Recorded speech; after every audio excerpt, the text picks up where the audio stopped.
Welcome to the Carnegie Connection with your host, Robert Graves. Hey, welcome to this session of the Dale Carnegie Connection. I'm your host, Robert Graves, and we're here to talk about all things Dale Carnegie as it relates to the business person and how you improve your skills and marketability in the workplace. Today we have the great honor of having a dear friend of mine, Erin Kent. And Erin Kent actually works for Dale Carnegie Corporate, don't you, Erin? Welcome, Erin. Thank you, Robert. Pleasure to be here. Absolutely. Glad you're here. Now, he has the coolest title. I love this. He's called the Director of Sales Talent Excellence. And as everybody knows, I'm an old sales guy. I love to talk about sales. So, Erin, how did you get such a cool title, Director of Sales Talent Excellence? I think I got lucky on the coolness of the name, but fortunately, the coolness of the work is equally matched. So, I had an opportunity to sell the franchise I owned for a decade, Robert, about 2 years ago. Passed it on to another great company, and at the very same time, Dale Carnegie and Associates was looking to really revamp our sales training for our own people, not just our third-party Dale Carnegie clients, but people like yourself out there in the world that are working with our customers. And so I got brought in really to kind of retool our approach to helping develop our own sales talent. So that's primarily what my role is today. And you are really good at it. I've been in many of your classes, and they've certainly helped me.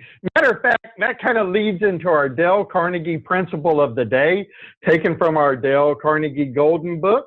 It's to be a strong leader, you use to need, and that leads us into our Dale Carnegie principle of the day, taken from our Dale Carnegie Golden Book.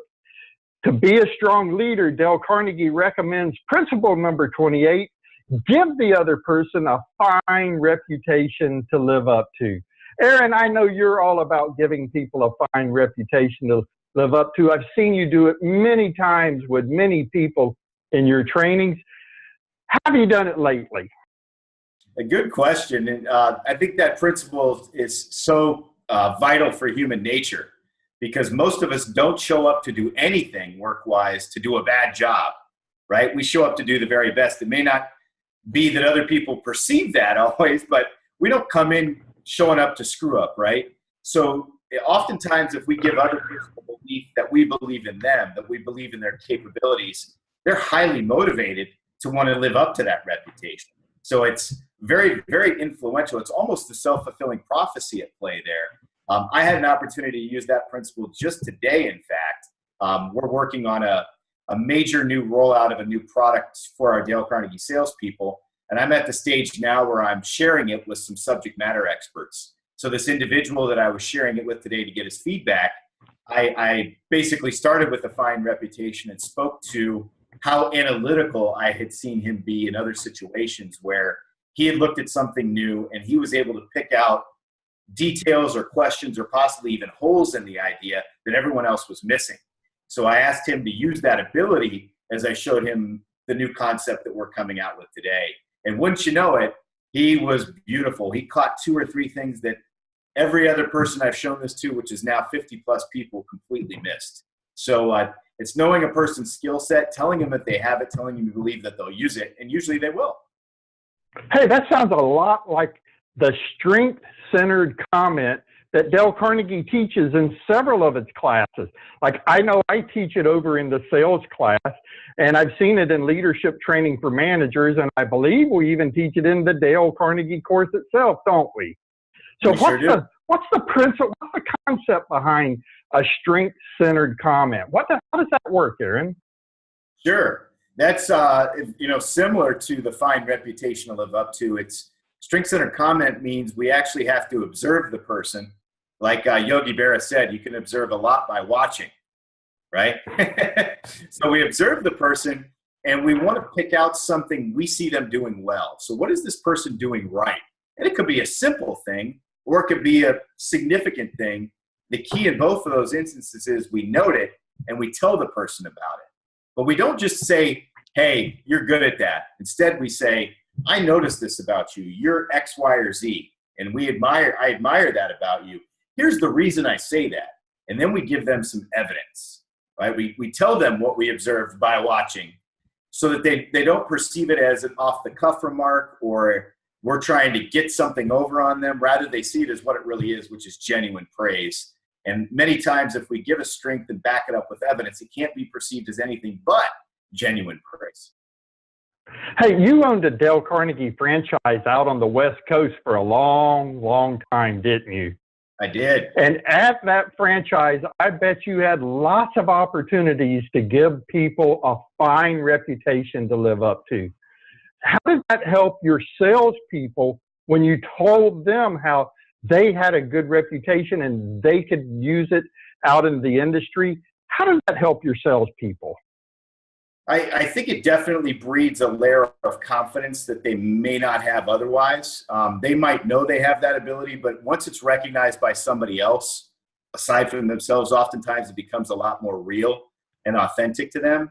In addition, I think they want to continue to show you that they're living up to that reputation, to show you that they're leveraging that strength that you noticed in them. So much can happen through honest, sincere appreciation and recognition. It plants seeds that people want to see happen and grow over and over and over again. So thinking back to my team when I owned the franchise, I had some really dedicated, wonderful people, people I would consider family in most cases. Yet if I look at that team, we didn't have per se a home run hitter, right? We didn't have one person that was going to go out and close the gazillion-dollar deal every time. We had a lot of good people that made consistent sales. So as I look back to that team, it was really helping them all recognize that being a consistent performer is incredibly valuable, not just the peaks and valleys of the home run hitter. And this is all about sales talent development, especially when it comes with the concept of excellence, like in your job title, right? Yep. Where's the excellence part come in? How does that come into play? What does excellence mean anyway, Erin? You bet. And I would say in our instance, it's two things. It's first of all, understanding what a person's unique innate talents are as a salesperson, because there's many misconceptions that there's one style, one personality type that will be successful in a selling environment. And it couldn't be further from the truth, right? There's a wide variety of unique strengths and talents that will work. The key is for a person to understand that and then leverage to it. So sales talent excellence says we're going to uncover that innate talent and strength. We're going to make you aware of it. And then we're going to provide you tools, systems, training, coaching to develop that innate talent into excellence and to being one of the very, very best you could be given your innate strength. So it's a combination of uncovering talent and then really rapidly developing that to a level of excellence. So Dale Carnegie training certainly has lots of different trainings that helps people increase their ability in communications and sales and customer service. Hey, let's talk about managers and leaders for a few minutes, because if you are all about sales talent development, Erin, you must be dealing with a lot of sales leaders. Is that the case? It is, yep. In my role, sales talent excellence is really every layer. So it's brand new entry-level person. It's a seasoned, proven person like yourself as a salesperson. It's a sales leader that's leading a team towards success, which I know is another role that you've played. And it's even at the franchise owner level, helping them not just with the performance of their team, but their long-range sales strategy. So 100% it's all the above. So in my work, I'm very often working with sales leaders within the Dale Carnegie network. And one of the main things we're getting across to those folks is just because you might have been a superstar salesperson when you were a sales rep doesn't guarantee that those skills are transferable into your leadership role now. In fact, there's a whole new set of skills you're probably going to need to develop and learn as a sales manager or sales leader. What? I mean, you're topping your game. You're the best at sales. Why don't you just automatically become the best as a sales manager? Is that a different skill set? I would say it's very much a different skill set. As I look at what a sales manager does, they really have to know the entire life cycle of a salesperson. So that's what's their talent acquisition strategy, right? Who are they looking for? How are they attracting them? How are they going through the recruiting and the hiring skill set? So that a salesperson doesn't innately have to do that. That's something a sales leader definitely has to develop. A sales leader also has to know how to onboard people. So once you do make the hiring decision, what are you doing over the first 90 days to make that person feel welcome, to help that person integrate into the culture, and to help that individual think they made the right decision to join your organization? That's also a skill set that a sales leader needs to develop.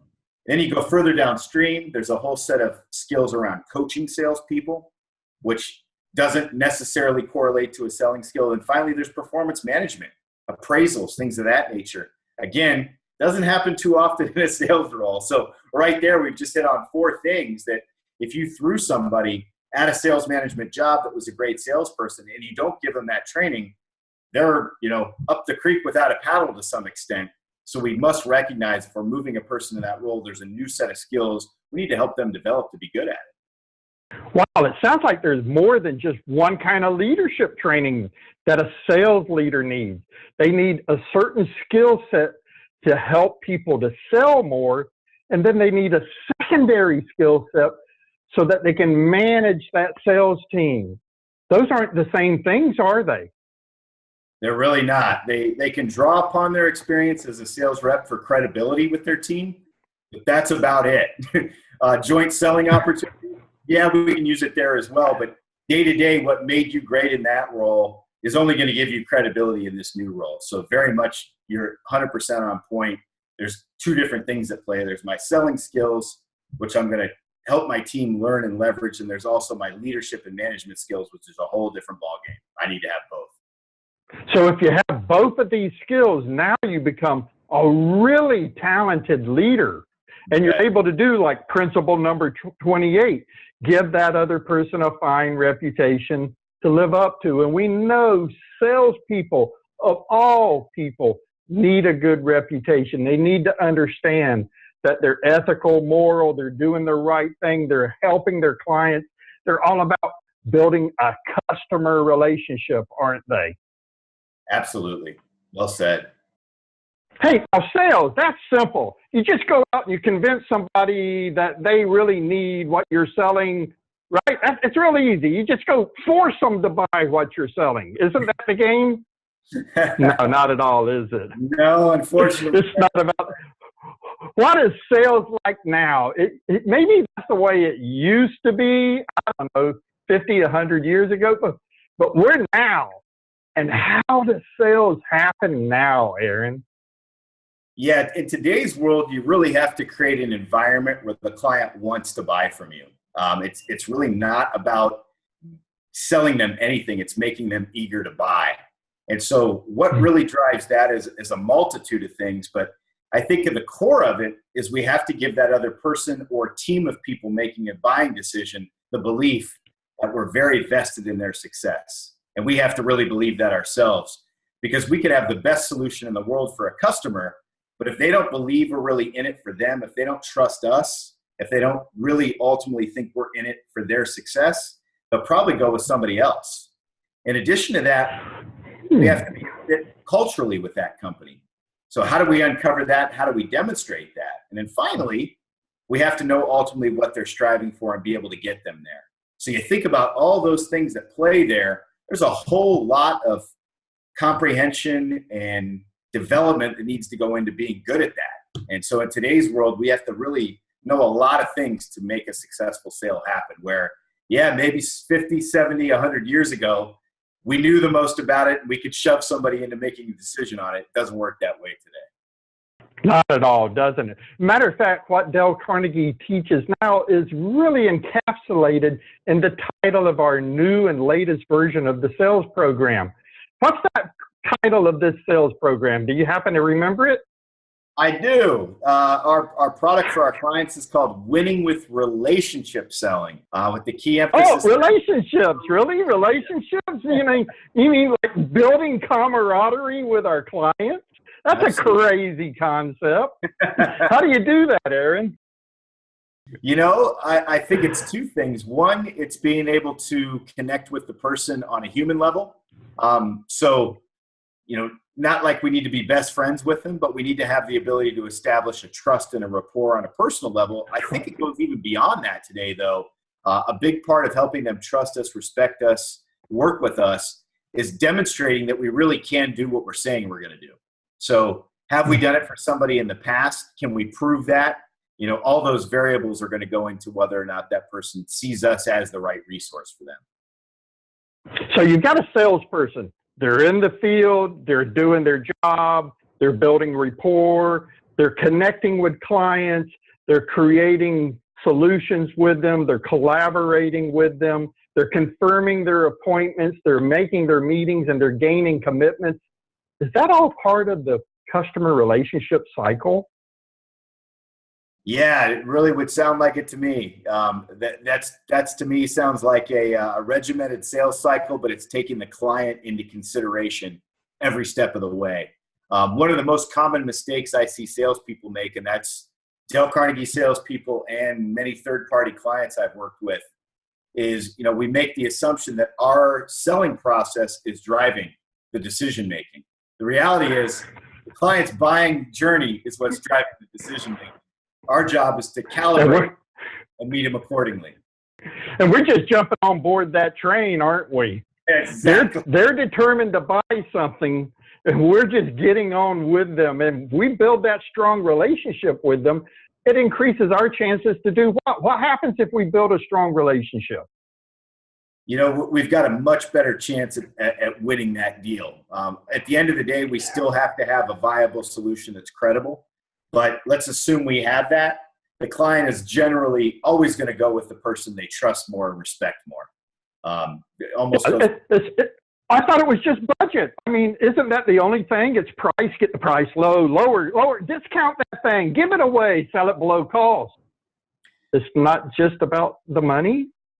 No, you know, I've had that debate in probably every sales workshop I've taught for the last 15 years. Well, all they really care about is the lowest cost. And you and I both know that's far from the truth. That's a knee-jerk surface level reaction. That's an easy way to hook us into a negotiation we're going to lose. But really, that's not what's driving their decision. They want to have a solution that's going to give them the outcomes that they want. And if we could show them, you know, maybe dollar for dollar, that comparison isn't as vital as looking at your return on investment for this, or your total cost of ownership for this, your sustainment of this. Are you really comparing apples to apples when you look at this proposal versus that proposal? You know, that's where our creativity and problem-solving skills as a salesperson has to be in play. If we're trying to win the deal on price, we're just a commodity competing with another commodity. We really don't need a salesperson. Can't win that game. So question, we're talking about salespeople. Now let's take it up that notch.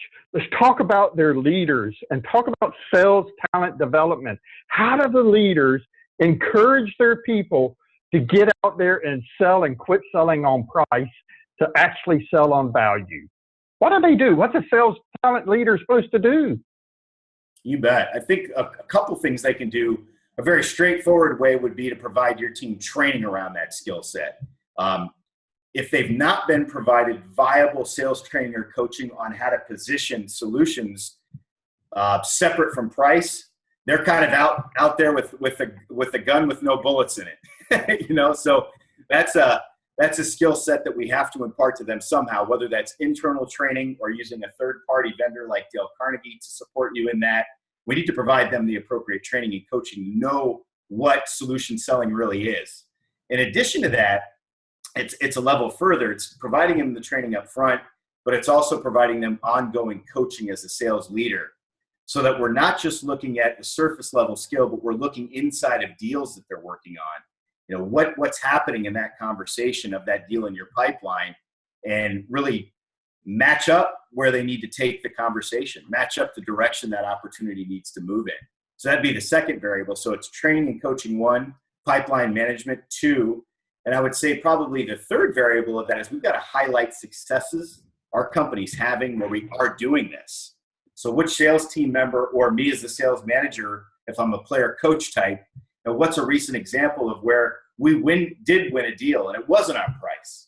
In fact, maybe we were the most expensive solution on the table, yet the client chose us without question because they knew there was far more value in us than there was anyone else. So those are three ways. Because it's all about value. It's all about creating relationships and value.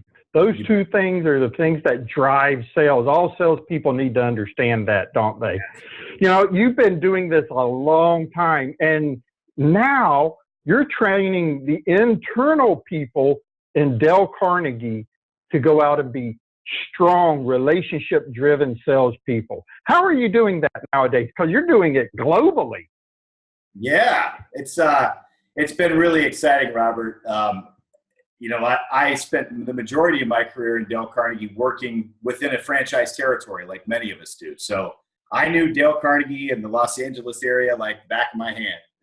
Now, for the last 2 years, though, I've really started to understand Dale Carnegie selling on a global scale, simply because we have to. You know, we're a company with 205 offices, operating in over 85 countries, in over 40 languages.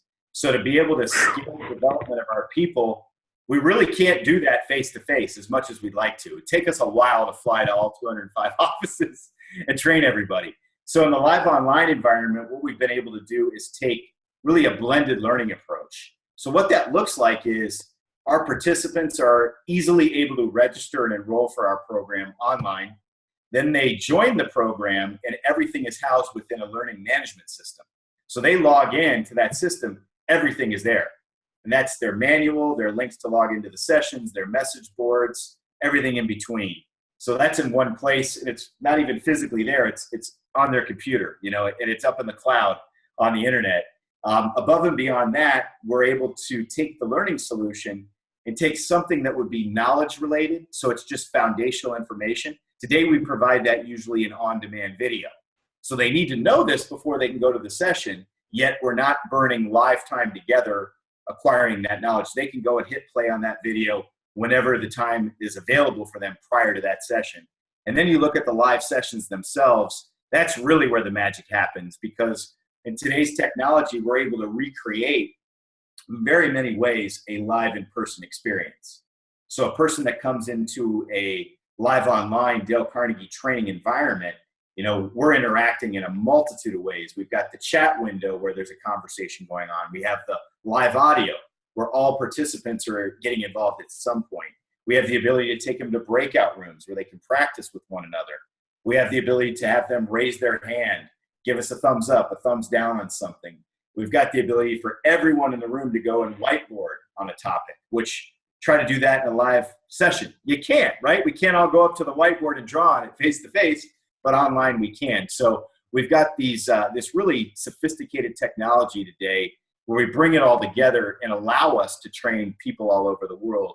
And at last I checked, we had been able to train roughly 50% of all Dale Carnegie salespeople in the world in the last 18 months. And our only limitation— That's huge. What's that? I said, that's huge. That's a lot of people. How'd you do that? Thousands of people in a very short period of time. And our only limitation up to this point has been that we needed to get the program translated into a series of other languages, but that's almost done as well. So that 50% we've done in 18 months will very quickly go to 100% over the next 12 months. So we will literally be at 100% of our network trained on the same system and a similar approach all around the world in, you know, a little over 2 years, which, looking in the past, if we tried to have a common solution like that any other way, it was probably never going to happen. And if it did, it was a decade worth of effort, if at best. Now, hold on a second. Hold on. I've taken some of those computer courses before. When I worked at Computer Associates, they were great about training their people. The big companies want their people to be highly, highly trained. And this is a long time ago, like over a decade ago. And I'm at Computer Associates, and I'm taking this class, and this little cartoon character pops up on the screen, and they say a lot of stuff, and I've got a manual, and I'm supposed to be writing stuff down, and the phone rings, and I'm like, okay, there's nobody live or human here. So I answer the phone, and the next thing I know, I've missed half of the training, and then it's like, well, I might as well check my email. Why would I ever want to go through that experience again? It was really horrible. I felt like I didn't learn anything. Is there something different about the way Dale Carnegie's doing it? Yeah, there is, Robert. Well, the technology's come away since that experience for you, fortunately. That I can't, Dale Carnegie can't take credit for that. That's just the world moving. But above and beyond that, probably the major difference, so technology aside, we leverage Mr. Carnegie's facilitation principles that we have for over 105 years in a live in-person setting, and we've transformed those into a live online setting. So that's been by virtue of some of our finest trainers in the world providing input, as well as hiring people within Dale Carnegie that were experts in live online training before they ever came to us. So today, we've been able to create a live online experience, and anyone that goes to one of our public Dale Carnegie live online sessions will see this, where you can't really hide. You can't really get the background and kind of just pretend to be involved. You're going to get embarrassed pretty quickly, and we're not looking to embarrass anybody, but we are looking to have everybody actively involve themselves in the session. And once you're in one of our sessions, you'll know really what that means. Hey, I know what you're talking about. I'm loving the training that I've been through that you've been teaching, and some of the other great Dale Carnegie trainers have been teaching live, online, highly interactive. I mean, once you get into this thing, you are having a hard time pulling yourself away from the screen. You're like, oh, I got to type in the chat now. Oh, I'm going to write on the whiteboard now. And you just really get into it. And before you know it, the time's gone by and you had a great time. Now, that's the kind of training I'll do on a computer. I love that. How are we taking that internally with Dale Carnegie around the world? What are we doing with that training? Who are we training? You bet. So the interesting thing is the live online product really was developed for our third-party clients first. We had enough success with that with certain clients of major names, so I'm not sure I'm allowed to say on the call, but we've got some very significant clientele that use our live online environment, and it was their needs that drove us to look at our own selves and say, wow, we need to do what they're telling us they need, right? We need to develop a live online talent development solution like they're doing. So today we've got it as originally a third-party product. It's now been developed as an internal product and is only being continuously enhanced from a third-party product perspective. The most exciting thing I'm seeing at this point, Robert, is we've gone beyond live online is one opportunity, live in person is another opportunity. We've really got a product that's kind of in between now, where a person could go to a live in-person Dale Carnegie experience, but then do online performance sustainability for a long time after that program ends. So it's really kind of the best of both worlds. Hey, the other day I'm working on my computer and all of a sudden my email just decides it's not going to work. I can't send, I can't receive, I try all the things I can think of. So I finally have to turn to technical support, right? So I go on technical support and they say, download this remote tool. And it was by a company that I train now. I've been privileged to work with for about 3 or 4 years, ConnectWise. And they have this remote access computer software that allows the technicians to fix problems. You know what ConnectWise recently did, Erin, what they asked for? What's that? Okay, so they said, we need some more training. Come back and train our people. I've got a different department, and these people need to be talking with clients and engaging them and getting them to stay with the ConnectWise product or buy more of it or upsell or cross-sell, all those things that have to happen when you're in sales. And they wanted a blended experience. They said, come on site and train some of our people, but we have people out in the field, so take that same on-site training and give it to them in a virtual environment. And then put us through several of the Dale Carnegie virtual live trainings. And after we do all that, bring us all back together, debrief us, make sure that we got it, help us to be stronger, and then do that again as a live online for the people that are in the office. Would you say that's a blended experience of training? I'd say that's a perfect example of a blended experience. And kudos to you for having the client trust you to see that it could work in both forums. That's great. Hey, and listen, if you're a computer company out there, ConnectWise, check them out. They're really good stuff. A little plug for a client there, and I hope that was okay with you. Hey, so tell me more about sales leaders. These are a different breed of individual, aren't they? They are not your typical operations or finance people. They are just so highly motivated, and they're really into it, right? You bet. But even they need to increase their skills, don't they, Erin? Most so definitely. how can sales leaders increase their skills? What do they need to do? You bet. And I think you make a very important point there, because leadership is hard no matter what you're doing. Leading a sales team, in my personal humble opinion, is about as complex as things can get, because you've got the challenges that come with leading any group of people, combined with the challenges and the rigor, and we'll just call it the hard-nosed toughness of being a successful sales team combined with that. So to be successful as a sales leader, you need a couple things. First of all, the part that we talked about earlier, a strong track record as a salesperson is vital just for credibility's sake. You come into a new sales team, if you haven't done what they've done either at that company or someplace else, you're probably going to have a difficult time getting that group to really resonate with you because you haven't earned the right. So credibility of having done it is one. That's really all that's going to do for you, unfortunately, though, because beyond that credibility, you need really two other skill sets you need to develop. One is your leadership skills. So again, that's everything in the employee life cycle, from hiring all the way through to performance management. And the other variable that you need, the other skill set entirely, is what I would call the blocking and tackling of sales management.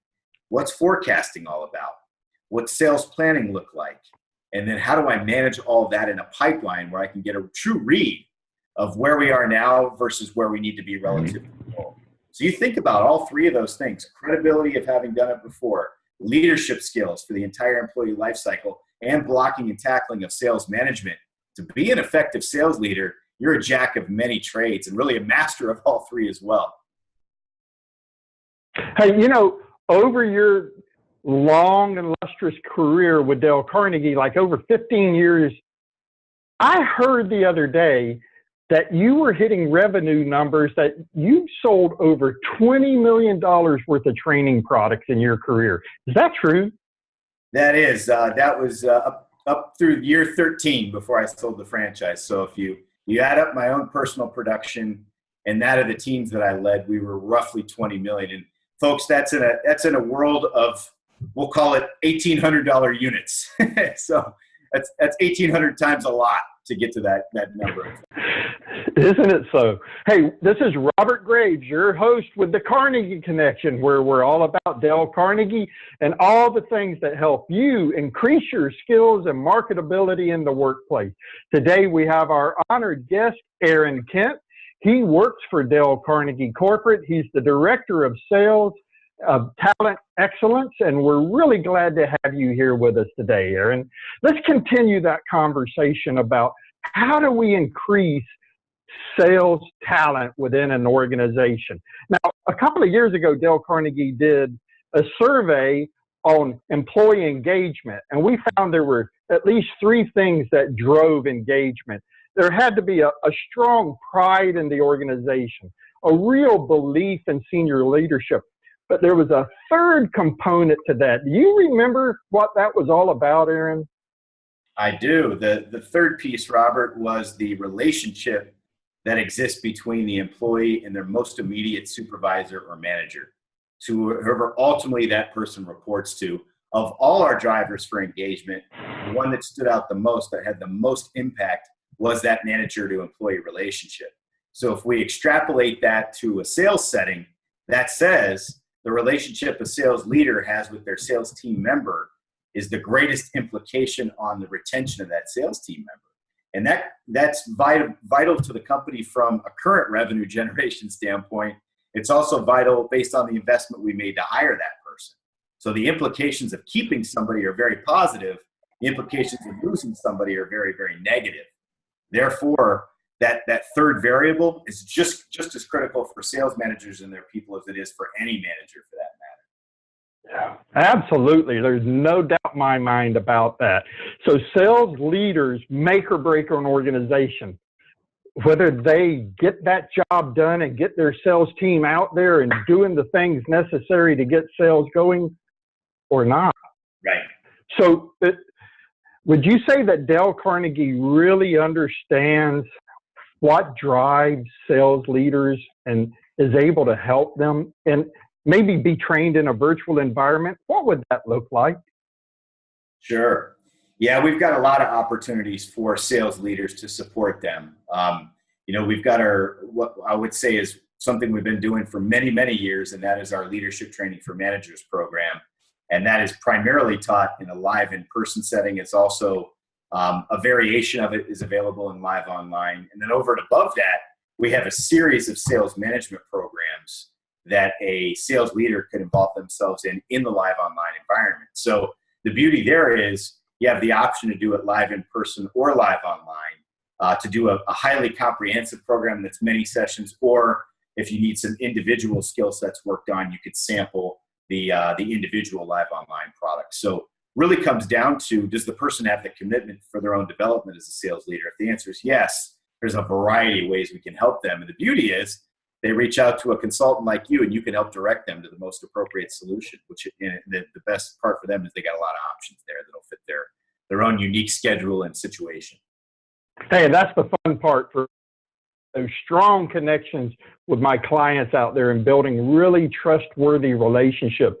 It takes a lot of skill to do that as a salesperson. You just don't pick that up in college. You don't pick that up in the street. You pick that up because you're specifically trained. That's what I've found in my career. So Erin, where do we go next with Dale Carnegie? We have public classes, we have online classes, we have on-site classes. Should people just pick one? They don't necessarily have to just pick one, because many cases today our clients work with us in what we would call a blended learning scenario. So blended learning means we're striving for some sort of learning outcome or development outcome, but how we get there doesn't just have to be one path. So a blended solution could consist of something that's done via video on demand before the class starts. So I get my initial information by hitting play on my computer. Then I might go to a live in-person setting for a series of sessions where I'm interacting face-to-face. I'm getting coaching that I really have to get in a live in-person setting. And then finally on the back end, I'm getting sustainment via online coaching in a live online environment. And again, that's just one iteration. But the truth is, people have a variety of options there, and we've got consultants that can help them make the best decision for themselves. So it really comes down to their own logistics, their own learning preferences, and in many cases, even the culture in that organization. How do people typically engage in a learning environment? The best news is Dale Carnegie can help you regardless of your situation and your culture as far as learning goes. And it's all about building skills.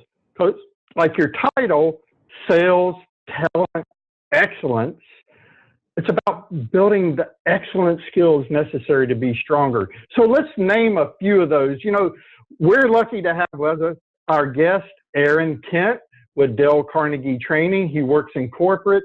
He works in sales, talent, excellence. He's the director of that for the entire corporation around the world. Erin, thank you so much for being our guest. Before you get off the line with us, though, could you give us like a couple more ideas of how a sales leader can develop their people? What's the process? You bet. I think one of the first things we want to do, Robert, is help them recognize, and we were saying at the top of the interview, there is a variety of ways a person can be successful. The key is knowing who we are innately and moving forward from there. So a good sales leader is going to take their people through some sort of exercise to figure that out if they don't already know. And that could be as simple as reading a book. One I would recommend on that subject is Sales Dogs by Blair Singer. It's a simple read that a sales leader could do with their team, and at the end of it, talk about which category do you fall in. And that's at least a starting point of what's my style, what's my sales personality, and I'm going to build my approach around that.